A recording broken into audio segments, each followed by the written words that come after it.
Olá, meu nome é professor Rodrigo Marim. Hoje trabalharemos o tema de Contabilidade e Finança, Noções Preliminares 1. Inicialmente, eu vou mostrar para vocês, caros alunos, um conceito básico do que vem a ser a contabilidade.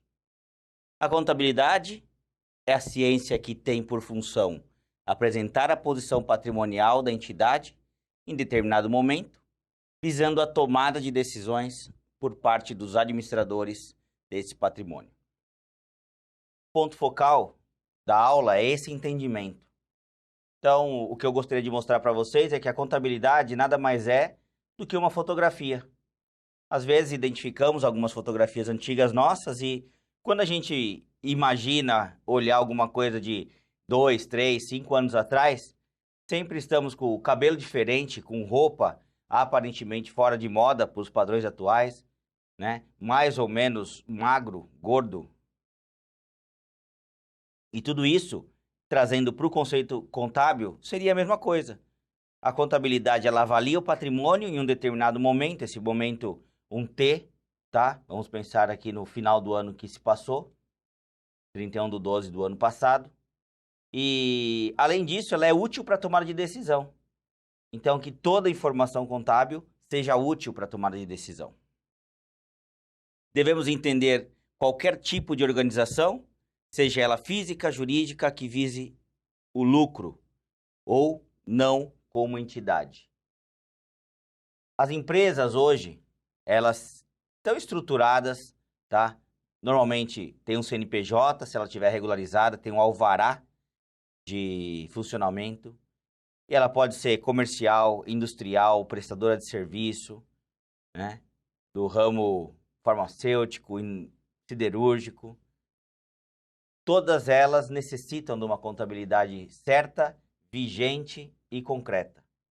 Então, é essa abordagem que eu vou tentar passar para vocês hoje aqui. Essa ciência é possivelmente uma das mais antigas do mundo. Constam registros na história aí de quase 6.000 anos atrás. Basicamente, contava-se ovelhas e outras criações. Até mesmo inconscientemente, ele já fazia a contabilidade dos seus bens.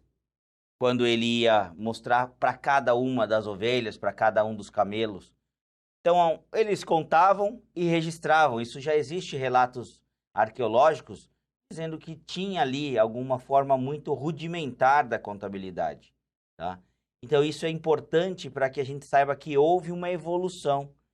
A gente está falando de 6.000 anos, mas é claro que a evolução principal aí ocorreu a partir do século XV e XVI para cá, com a criação das partidas dobradas, que a gente vai ver isso no decorrer do curso.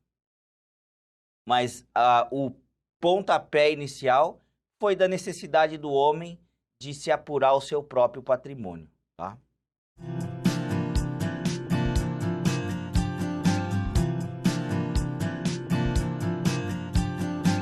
O objetivo principal da contabilidade é o patrimônio.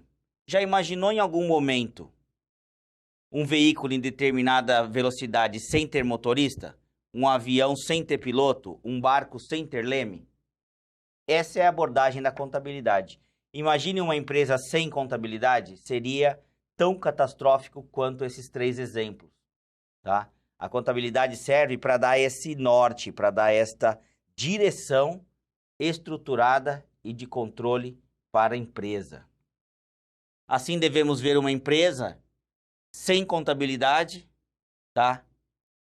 Seus administradores não saberiam o rumo que deveria tomar, pois não tem como quantificar e nem como dimensionar o patrimônio.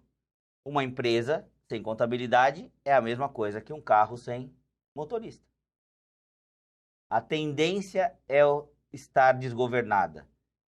Você pode até me questionar, mas professor, o carro sem motorista, ele anda? Sim, ele anda reto, mas na primeiro percalço do caminho, quer uma lombada, quer uma depressão, quer uma curva, o carro ele não consegue se manter sozinho. Eu não sou especialista em voo, mas me falaram que um avião no ar, qualquer um consegue tocar um avião no ar. Agora o problema é pousar e decolar.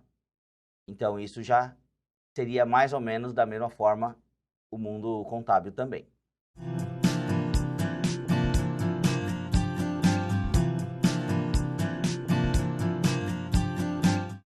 Temos a contabilidade industrial, pública, bancária. A industrial utilizada para controle de patrimônio das indústrias, a pública para entes públicos, com foco patrimonial, e a bancária nas instituições financeiras ou correlatos a bancos. Além de tudo isso, temos também a abordagem dos usuários da informação. É um termo em inglês que chama stakeholders, tá? Quem são os usuários da informação contábil? Temos usuários internos e usuários externos. Os internos são os sócios, os acionistas, o próprio proprietário da empresa. Já os externos, os bancos, governos, economias estatais, tá? Credores, a população, de uma forma geral, tem interesse no acesso da informação contábil, para, de repente, ele optar, eu quero tomar uma decisão, eu não quero de comprar ou não aquele fragmento da empresa que chamamos de ação. Conforme o professor Ludíssimos, a finalidade da informação contábil pode ser agrupada da seguinte maneira. Primeiro, finalidade de planejamento. O contador, ele planeja todo o processo, tá? Para decidir o curso que deverá ser tomado no futuro. Finalidade de controle. O controle pode ser conceituado como um processo pelo qual a alta administração se certifica, na medida do possível, de que a organização está agindo em conformidade com os planos e as políticas traçadas pela empresa. Você tem aí mais uma modalidade, que é a modalidade de auxílio no processo decisório. Como eu falei para vocês, uma das coisas mais importantes da contabilidade, criação de dados contábeis confiáveis para tomada de decisão. Se você já tomou uma decisão sem ter a informação toda, você sabe o quanto você pode ter penado, né? Pode até ter acertado na decisão final, mas agora, com a contabilidade, ela pode te dar um suporte diferenciado nessa tomada de decisão gerencial.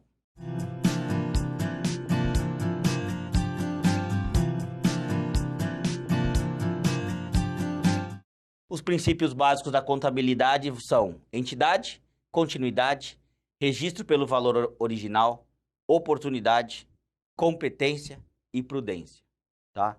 Com esses princípios, a contabilidade ela se transforma numa base muito sólida, tá? Princípios inabaláveis da contabilidade. Esses princípios, eles não dá em uma videoaula para que eu aborde todos eles. Então, eu pediria a você que busque no material teórico, no material complementar, em videoaulas, no YouTube, esses conceitos clássicos, para que você consiga amarrar, juntamente com o material teórico, toda a nossa abordagem da disciplina. Aqui é o balanço patrimonial, tá? Temos o ativo do lado esquerdo, o passivo do lado direito. O passivo é somado juntamente com o patrimônio líquido, tá? Temos as contas por ordem de liquidez, sendo a conta caixa a primeira conta, e ao final dela, o que tem menos liquidez, podendo ser terrenos, veículos. Além disso, temos ali, do lado do passivo, né, as nossas obrigações, perdão, e do lado do ativo, do lado esquerdo, os nossos bens e direitos. Além disso, temos o patrimônio líquido, que nada mais é do que as reservas e os investimentos que o próprio sócio da empresa faz à empresa. Então, o ativo compreende a bens e direitos da entidade, passivos representam as obrigações a pagar, e o patrimônio líquido vem como a diferença entre o ativo e o passivo.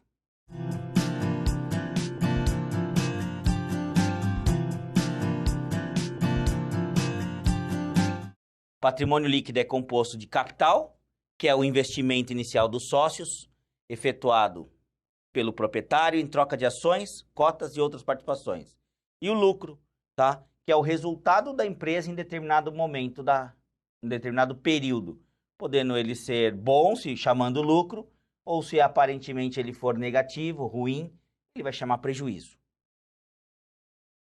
Eu mostrei essa aula para vocês para que a gente tivesse uma visão geral do contexto da contabilidade. Então, eu quero só recapitular algumas informações básicas, sendo que o balanço patrimonial é a peça contábil, onde temos o ativo do lado esquerdo, passivo do lado direito e o patrimônio líquido juntamente do lado direito, somando-se ao passivo, tá? Onde temos o ativo como bens e direitos, o passivo como deveres e obrigações, e o patrimônio líquido como reservas e o investimento que o sócio fez na empresa. Além disso, temos também o conceito básico de lucro, que é o que se sobra em um determinado momento da empresa. Normalmente, a cada mês é apurado isso e a cada final de ano é apurado o lucro final do exercício, ok? Meu nome é professor Rodrigo Marim. Não deixe de buscar os materiais complementares e nos vemos numa próxima videoaula. Até mais!